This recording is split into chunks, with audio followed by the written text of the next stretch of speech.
There you go. 4 score and 7 poets ago. I'm here with Dean Ashford. He is a 21 National Debate titleist, as well as poet, songwriter, and so much more. It's a pleasure to be here with you today. Yeah, you're just awesome. You guys, I'm so happy to be here. What is up? And I'm with a young gentleman who's really good at his research, so get ready. We about to dive on in. What are we going to talk about today? So much. We got so much in mind. I would love to start off by repeating the story about your grandmother and Sleeping Angel. Oh, Sleep Angel. Oh, I didn't bring the ook to that exact class. So I have this song called Sleep Angel, and when I was going to Wiley College for undergrad, I was from California, but she lived in San Antonio, Texas. So I'd always fly from the Bay Area to San Antonio. I would always hang out with her for a week. Then I'd take the train from San Antonio to Marshall, Texas. Whenever the school semester was over, I'd take the train from Marshall, Texas to San Antonio. I'd hang out with her for a week, and then I would go back to California. Whenever I did, I'd have the ukulele. And my grandmother was older, so she was sick. She loved the San Antonio Spurs.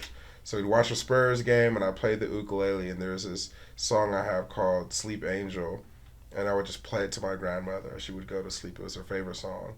And as she passed, I was like, man, am I going to put this song on the project? And I was like, yeah, because it's like, it allows me to have a piece of my grandmother on my musical projects. And whenever I play it live, I just kind of always kind of still feel her there. It just reminds me that I'm always being watched. I'm always being protected. And just reminds me how good God is. Wow. Speaking of God, I mean, you tend to mention God quite a bit. I do. And I really want to go into that because not a lot of people are willing to go into that with you. But I think not necessarily, Christianity, but a religion in general benefits people because it allows them to have that walking on blind faith aspect, which is great. Absolutely. So I'd like to go into yours. Into mine. What do you want to know? Just like how were you born up into it? I mean. Yes, both of my parents are believers. We were raised in the church, had to go to Sunday school, Bible study, revival, choir, usher practice, all of the things. But I learned at a young age to have a relationship with God and also what the word meant as far as it being powerful. I also want to say, because I've definitely lost my way and done all types of what are you doing? But it allows me to have a core value beliefs on how I should treat myself and how I should aspire to treat other people. And it gives me a lot of room to grow every day. It also gives me so much encouragement and confidence. I know people talk about the condemning part or the messing up and they're going to hell. For me, my relationship with God and even reading the word as much as possible it gives me a lot of confidence and faith and relaxation. Knowing that I don't have to do it all, it's not in my hands, but I have a lot of help. Wow, that's so powerful. From Wiley College to even off Broadway, you have had so much amazing success. You work very hard for success. What is your favorite milestone feat that you've accomplished? Favorite one? It's happening right now. The PhD is going to be top. The PhD is going to be top. The only reason I say that is because off Broadway was awesome. 21 national championships, awesome. US NBC All-Stuff is awesome. But I feel like when I look at the education thing, it's something from my family lineage. There's nobody who has my bloodline in their veins who's achieved that level of education. So I think of what does that do for everybody in my bloodline after me, and that to not be a untangible thing. I'm really excited what that does for the legacy of my family name for people who are coming after me. It doesn't have to be that exact same thing, but just of that caliber and that no longer being a thing that we haven't accomplished anymore. That's the most thing that I'm locked in now. Because even now, it sucks now. A lot of people get confused and I tell them, hey, I'm about to be done with my coursework. They're like, oh, so you're about to graduate and walk. I'm like, oh yeah, you don't know how this PhD thing works. Coursework just means that I don't have to sit in the classroom. I still have to do my core exams, which is my exams from all the different disciplines. So I have to take an exam, a verbal exam and a presentation with an art professor, a music professor, a theater professor, and a philosophy professor. Wow. They ask me 3 major questions, and I have to give a 45-minute presentation with a 30-minute cross-examination. That's one test. That's stuff to do. Wow. Then I still have to do my quals, and that's your written, where I have to read 10,000 pages of literature that's approved by members of my committee and I have to give 4,000 to 5,000 word responses to each one of the 3 questions. That's the second part of the exams. I still have to turn in my dissertation proposal and defend my dissertation. So then you get to become the doctor. So I feel bad when people are like, oh, Austin, you're finally done school, you finished your coursework. I'm just like, you have no idea. You have no idea. But I think a lot of the heavy lifting is the coursework.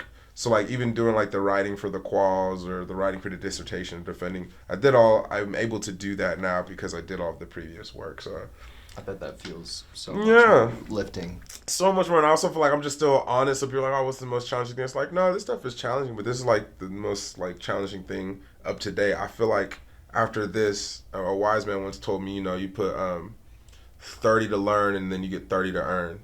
So I'm kind of wrapping up on my 30 to learn so I can start getting to my 30 to earn, Yes, sir. Yes, sir.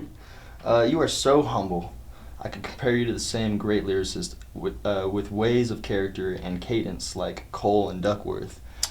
What are some of the ways you never let attention change you? Everything's an opinion. Whether it's an accolade or a critique. Whether somebody says you're absolutely horrible, that's just their opinion. But also if somebody says you're absolutely phenomenal, that's just their opinion. And those things come and go. You got to take them all with a grain of salt. I think another thing that keeps me so humble is knowing that there's elevation of levels and going to different like valleys of mountains. I think the one thing that sucks so bad is everybody, like even when you name people who like are the number one, it's like, oh, I'm the number one rapper, I'm the number one singer, I'm the number one actor. They get to the top of that mountain and they sit there. I think what's important in process and learning is you go through that valley to get to that mountaintop and you see that beautiful view. You don't just stand on top of that mountain and be like, oh, I'm on top of this mountain, I run it. It's saying, oh, I'm aware I can make it to this mountaintop. I am now excited and prepared to go into another valley to maybe go to another higher mountain because I know my capability is different. So I think what keeps me humble is knowing that there is a world full of mountains that I have yet to be able to climb. And just because I climbed one, that just means I should look at it as like, oh, that's a beautiful thing that I have the experience and the know-how to know that I can climb a mountain, but never get too comfortable with climbing that one. Because once you get to the top of one mountain, you're like, dang, there's other higher ones in like other distance and horizons, and you kind of cheat yourself by just staying on top of the mountain that you were for that one season. Life is in seasons. So if you keep talking about the great things that you did a while ago, you're still living there. That's supposed to just be proof that you can do more.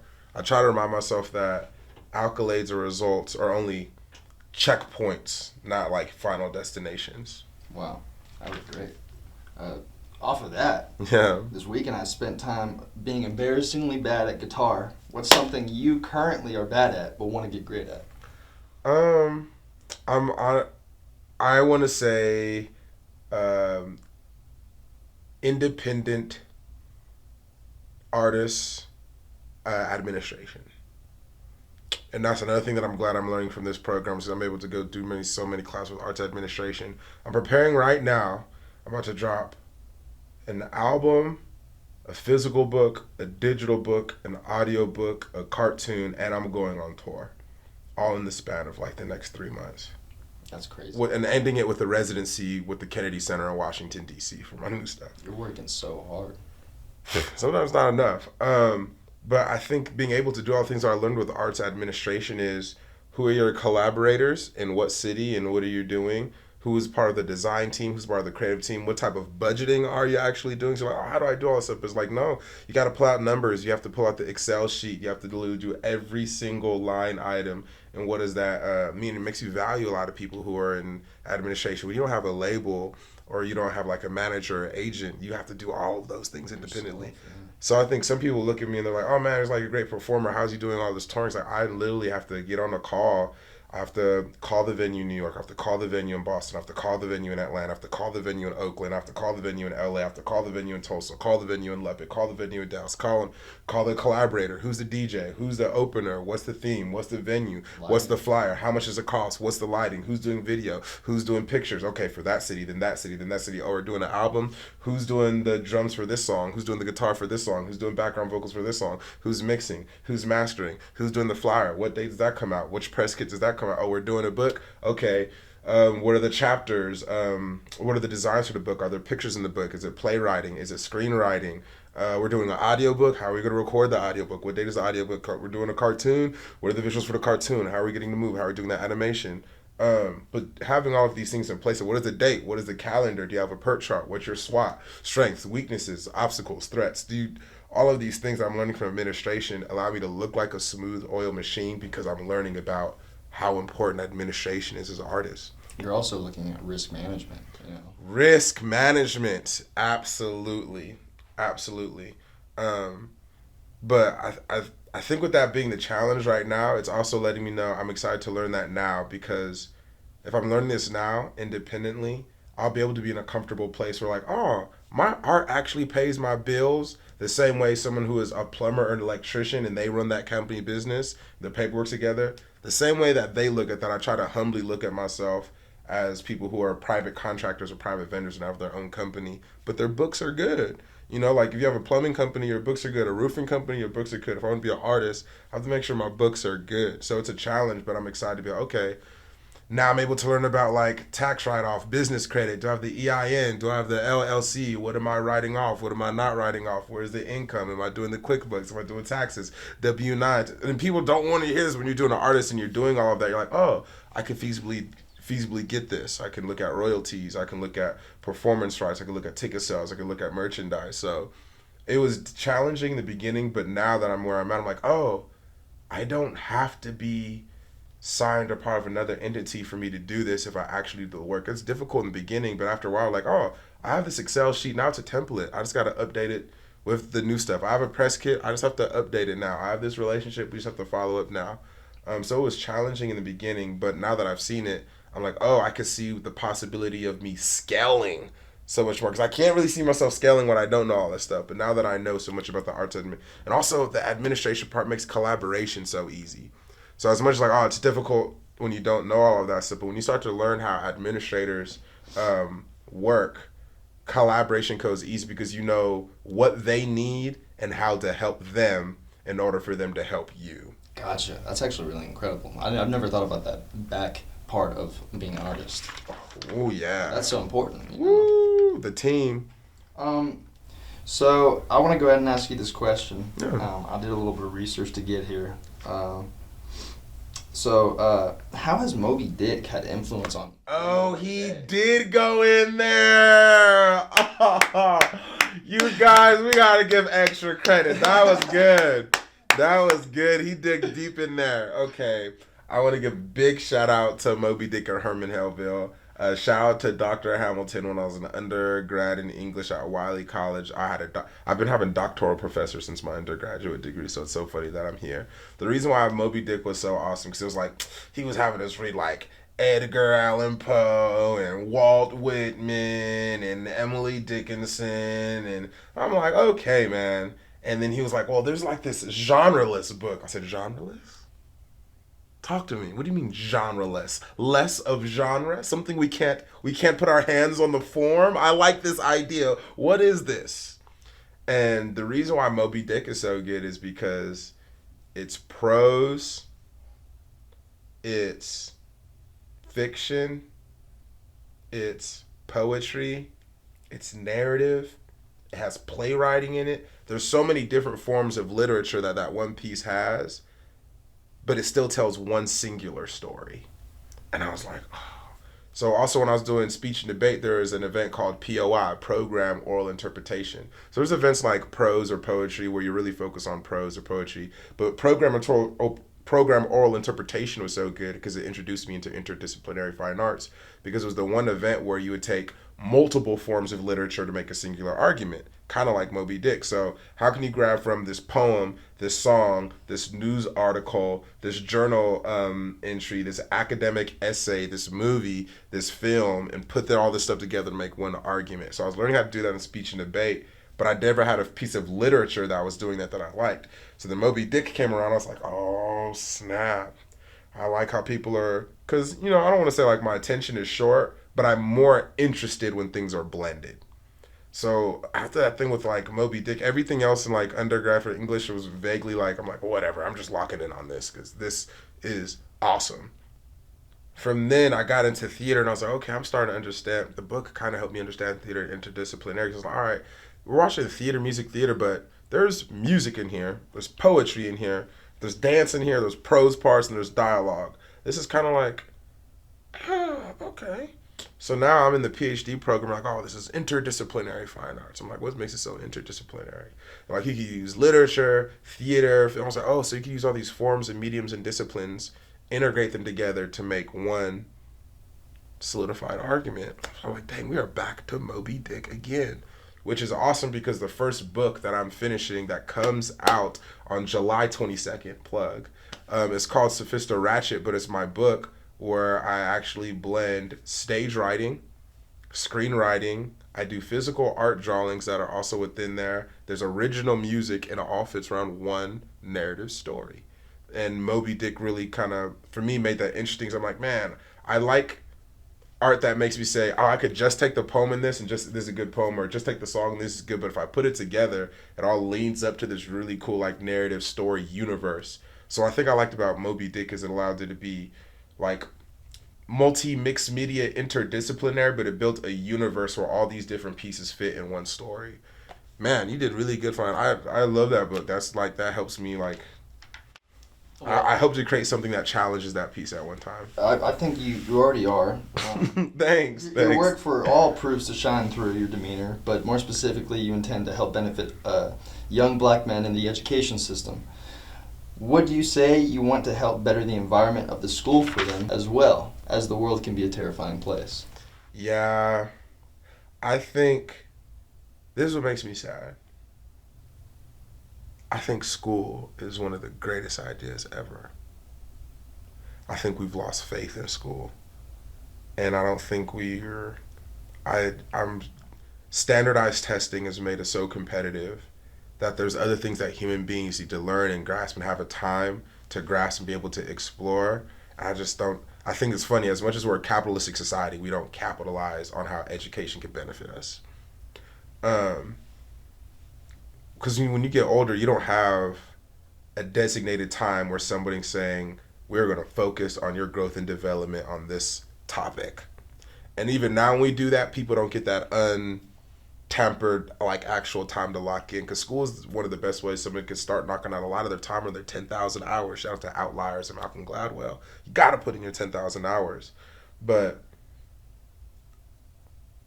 I also feel like school just needs support because society is so much more advanced with the technology we have, the programs we have. Like, if we're able to make athletes like LeBron James be able to be in the game that much longer through technology and payment, how much more effective can we be for, like, schools and students? Like, kids should really be coming out smarter and more encouraged than each generation, and right now we're not doing that. No. So I think a lot of that has to do with, it's going to sound so bad, but we just have to reshift the way, this sounds bad, it's top down. So we have to rechange the way that faculty and administration and the teachers feel about their jobs. So then when they start to go into the classroom and work with students, that'll affect how students will start to feel about the work. But it's that weird middle space where they're not really being taken care of. So that messes up resources, that messes up lesson plans, that messes up activities, that messes up excitement. So then, like, the students are there, and then everybody in the faculty, administration, teaching portion is, like, kind of off. So everybody's in a survival mode. I think when we can get education out of survival mode and more into thriving mode, we will definitely have a better world. And I like to be a part of that. But I mean, we have to be willing to, like, take some risk. I think, I'm very heavy on how are we going to put the arts and STEAM into STEM. I think we have better scientists when scientists are artists. We have better technicians and mathematicians and engineers when they're better artists, because artists have to find a way to come up with creative solutions with specific boundaries and teamwork. But right now we're not even like cultivating that. But I also think education doesn't always have to be like career and trade. Like, man, we got to teach people how to, like, finance.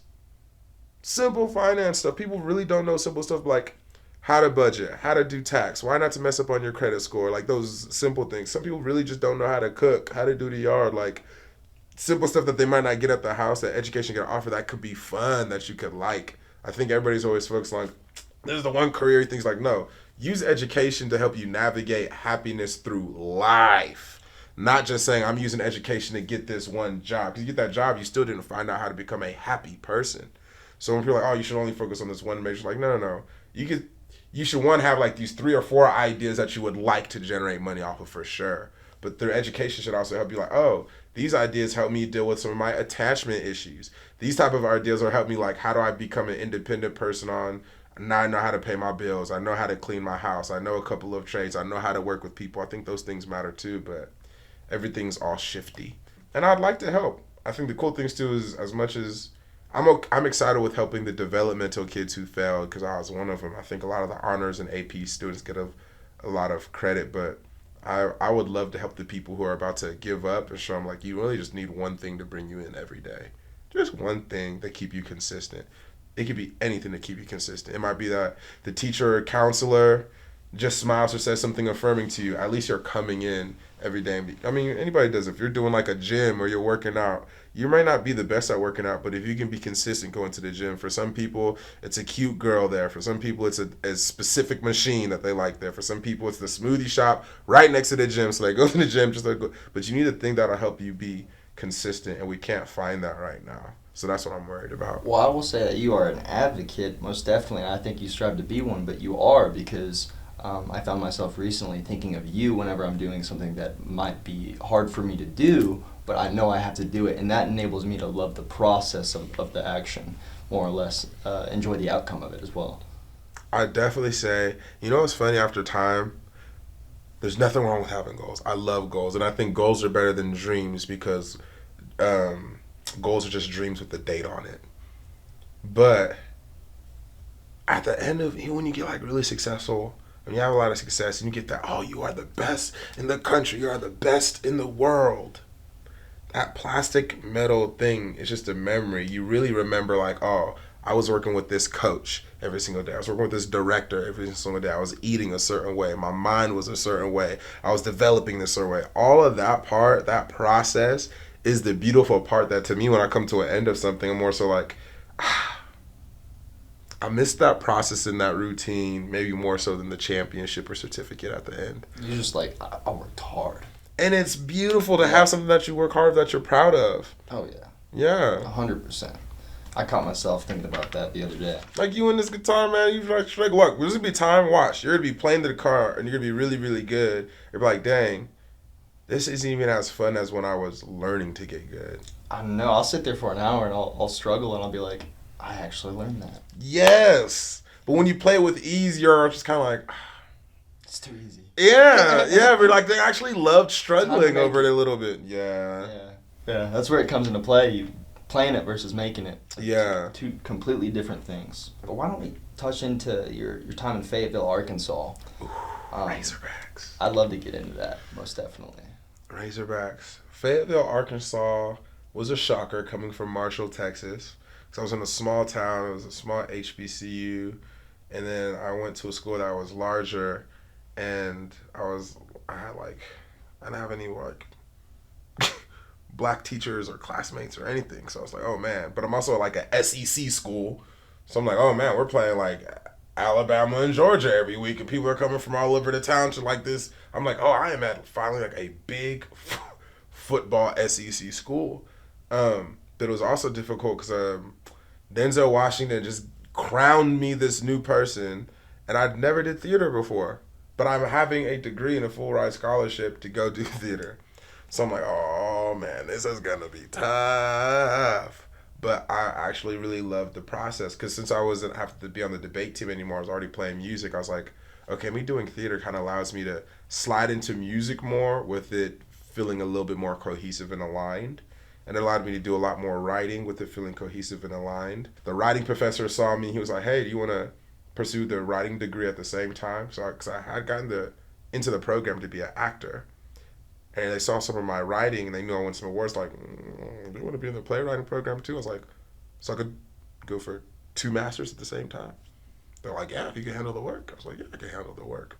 So I'm in the class with all the playwriting students and like I'm writing like crazy and doing so playwriting full time. Then I'm doing acting full time with all of the actors. And then I'm also working at the local death row penitentiary in Arkansas with some guys who were on death row. They were writing poems that we then turned into plays, and then we were trying to do the plays outside the prison while I'm doing music. Second semester comes around, man, they're like, oh, so they're not really producing numbers like this. We don't know, how I'm gonna stay there. Then I finally made Island Trap. That saved me. There was a director in the program who saw what I was working. He was like, I want to make your program like my directing thesis. I was like, really? He's like, yeah. At the end of the first semester, we did the play, and then the whole program was there, and they're watching. They're like, oh, this kid is good. He just made a one-person show, turning into 13 characters, beatboxing, rapping, playing the ukulele, and adapted classical literature, and he hasn't even been here 365 days. And it all flows. And it flowed. And then they're like, let's see what he got. Let's put him in some competitions. And so I'm sitting there like, there's acting competitions? Like, I did speech and debate competitions. There's the poetry competitions. There's acting competitions. And they're like, yeah, you're going to be going against like Yale, Juilliard, and NYU. I was like, oh, the same schools I didn't get into, huh? This is interesting. Okay. But first I had to get out of this Region 6, so I had to compete against Big Texas Tech, Wreckham. Y'all are tough, too. Had to go against Oklahoma. They were tough, too. And they're doing full production, so I'm going against musicals of people doing, like, full-fledged, like, 30, 40 cast, dancing lights. Crew, and then it's like, all right, Austin, it's your turn, do your play, and you just see like me on stage, and the lighting with a little, the lighting just got following me. I got my ukulele, and I'm getting like these standing ovations, and I'm winning all of these awards. Like, all right, let's take it to the next round. So I finally get to go to nationals, and I'm going against like the Yale, Juilliard, and I'm looking these people in the eyes. I'm like, so you guys are in the programs I couldn't get into, huh? Okay. If you work really hard, no matter where you are, you'll be able to compete with anybody in the world, because it's not really about where you're trained, it's what did you do with your time in the space. So at first I was like, man, I'm really intimidated seeing these people. Then I'm looking at their plays and stuff, and I was like, oh, you guys didn't work. You guys didn't practice. You guys kind of lead on the fact of you're in the big city, you see big stuff. You probably talk about the work, but you don't do like the work. So I was like, so excited when I went up there, because I'm like, no, every day I practice nonstop while people are doing like their full plays and they're working on the same. Like, no, I literally walk around being multiple characters all day, transition shifting. I'm walking around playing the music. I'm changing lines. Literally all day, nonstop. But I was like, oh, what it taught me was, and after we went to that festival and we won and we got all these awards, I was like, oh, it doesn't matter if I go to a big brand name school. It doesn't matter if I have a big agent or a big opportunity. Wherever I'm at, as long as I lock in on the work, I was like, oh, then that's true, because Marshall, Texas, Wiley College wasn't big, and we beat a lot of people, but we just focused really hard in Marshall, Texas. And that one won Best One-Man Show off Broadway that same year. He was like, all right, let's put you against the big dogs outside of school. How can you do outside of school? So I'm nervous. It's like, ever been in New York? I was like, no, but that's like the mecca of theater. So I'm like, all right, the big people. And they're like, you got to sell your own tickets. So it's not like, I'm doing a show in New York and people are just going to come. No, you got to call everybody and see if people can come and beg people to come. And professors are calling their friends and school people are calling their friends, aunties. So we sold out the show. The people who run the whole festival came. We won Best One-Man Show against 400 shows. And I was like, dang, this first play has won so much. But I'm only in my second year. So I was like, dang, I got to make another play. What are we going to do? I was like, talk about speech and debate, Black Book. You met Denzel Washington, bro. Let's do it. So we made another one about Denzel Washington. This time I worked with the director, Dexter Singleton. Phenomenal. First time I had like a Black director help me. He's in Connecticut, and now he works at Theater Squared. Then that play, we came down here, had to go against Texas Tech again. No offense, love Wreckham, had to put a hurting on y'all. Then we went to nationals, got to put a hurting on Yale, Juilliard, and NYU again. Then now the Kennedy Center is looking at me like a personal relationship, like, do you want to debut your plays here? I'm like, yeah. I started working on my new play, Pinocchiandre, with them. Got to go to Edinburgh Fringe Festival, won a bunch of awards. San Diego, won a bunch of awards. And then right when I'm getting ready to graduate, I finished like my first studio song, GED to MFA. It's going really good. I'm about to graduate from the school. That's when the U.S. Embassy called me, and they were like, we want you to be a cultural ambassador, a hip-hop diplomat for the U.S. Embassy. Sent me to Colombia. We started getting Latin Grammy nominated, and then that fall, we slid right into tech. Straight out of graduation, we did like international. I think I literally was late the first week of school at tech because I was in a festival in the UK called Edinburgh, which is the world's largest arts festival in the school. I was like, is that okay, tech? They're like, Yes, that's fine. That's fine. You could definitely go to the festival and come in, and then now I'm here. I think the big thing that I learned from Arkansas and Fayetteville, and I still have close ties with them. I'm doing so many stops on the tour in Arkansas. Is man, I just love these country towns that get forgotten. These small country towns because I get to meet genuine people. Might sound corny. I get to meet people who people who just kind of love God and strive for life and love art. I'm not always the best with the big city slickers. I'm usually really cool with the person who they just love what they're doing. They might have a family or something because that's usually who I get to resonate with. But what I think I learned from Arkansas as well as Marshall and even Tech, Lubbock's bigger than all those places, but comparative to a Houston or something, I learned that you don't have to be at the big brand place or do. It's really mentally, how focused are you locked in? Emotionally, how locked in are you? Spiritually, how locked in are you? And what are you doing with your time and your day? And do you believe that it's worth it? So I think I'm even really excited now because and there's no offense, I love Tech, but I feel like I didn't go to the biggest brand of PhD or Harvard or anything like that. And that kind of gives me a little chip or edge on my shoulder to make sure that I'm matriculating the way I get out. I still I'm such a competitor. I love competing. I love trying to beat those people and letting them know, you can be out there in Lubbock, West Texas, where you're thinking about, and you go and run up against us and get hurt. Bad. I feel good wearing the shirt right now. Everyone does. Everyone does. I hate how we feel like we come second to UT, but I'm looking at it. I'm like, and this is not to be super braggadocious. I'm just literally looking at numbers. There's not a UT artist creative in their doctoral student who's touching with what me or several of my classmates are doing here. That's just in this state. So I'm and Texas is competitive. That's why I bring this up because how big they're also. Oh, we got da-da-da. I'm yeah, but y'all haven't came around here to go against everybody. You guys kind of, it sounds bad, they kind of run a little bit. I love that learning and that competitive edge because it sounds bad. In the real world, you have to compete. So I'm glad that I get to practice kind of competing here. So when it happens, I don't get in a shock of, I'm scared, I don't want to do it anymore. The competition's too much. I'm oh no. That was kind of the current. And competition can be friendly. I still can learn from people from UT. I still can learn from people from Harvard. I can still collaborate with those people. But I want to be able to be at the top of my field. I know I was talking a lot, but when it's all said and done, I hope to be extremely impactful on the world and be able to dominate my fields. Well, you talked about in Fayetteville working with your first black director, and this is some people might call this a touchy question, but I figured this was such a great section of your thesis. Yeah. And I'd like to ask you, what do you think the word blackter means today? Yo, he's doing his research. Let me tell you how he's doing his research and you don't even know. My MFA thesis was a dual MFA thesis for playwriting and acting, and it was called Blackting, the inseparable acting of black and acting for the magical Negro. And within that thesis, I talk about the difficulty of the blackter. This is just the layers of where he's at right now. The reason why I talk about the blackter, I'm so glad you said this because I'm just now putting together. I was I want to find a way to do things with corporations and festivals and conferences where I could speak and keynote and it be authentically me. But what do I have to offer people? Truthfully. Someone's I'm not an artist like you, Austin, so how can you motivate? How can you encourage me? And I think the thing I was dang, I just learned so much from acting. For me, first on this first step, there's rules as an actor, right? When you want to do good acting, you have to know what is your previous circumstance. What's that? Well, what is the circumstance before this character in this scene? How did they get here? So what's the backstory? You want to know the backstory. Okay, what is the environment? What is the setting? Where are you at? What's in your way? There's always obstacles in the way of a character. Just like in real life, there's obstacles. How are you going to overcome them? But you have to know what is your want? What is their motivation? How are you going to overcome that? Oh my gosh, in real life, you have to have wants. You have to have motivations. There's going to be obstacles.